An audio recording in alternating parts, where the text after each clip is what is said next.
Welcome to our channel. Today we how to activate Bally Sports streaming service, quick setup step by step clearly.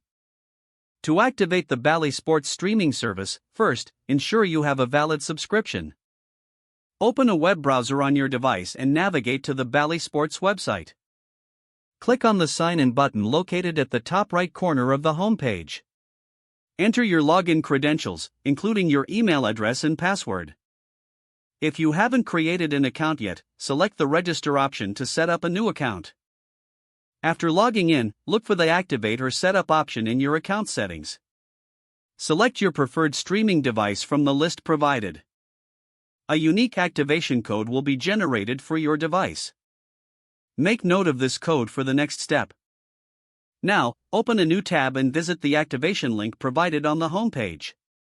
Enter the unique activation code in the designated field.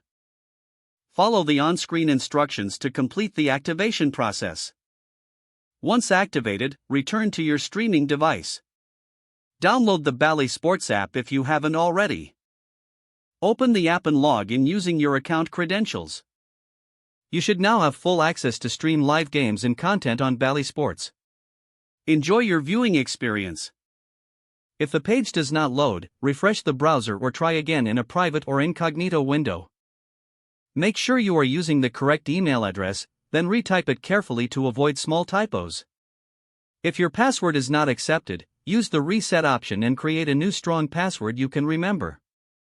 Check your spam folder for verification or security emails, then complete any request. Enable two-factor authentication if available to improve account security and reduce After signing in, review your profile details so your contact information and settings are. If you see an error message, note it down and try again after restarting your device and internet connection. Log out when you finish, especially on shared devices, to keep your account and payment information secure. If the page does not load, refresh the browser or try again in a private or incognito window. Make sure you are using the correct email address, then retype it carefully to avoid small typos.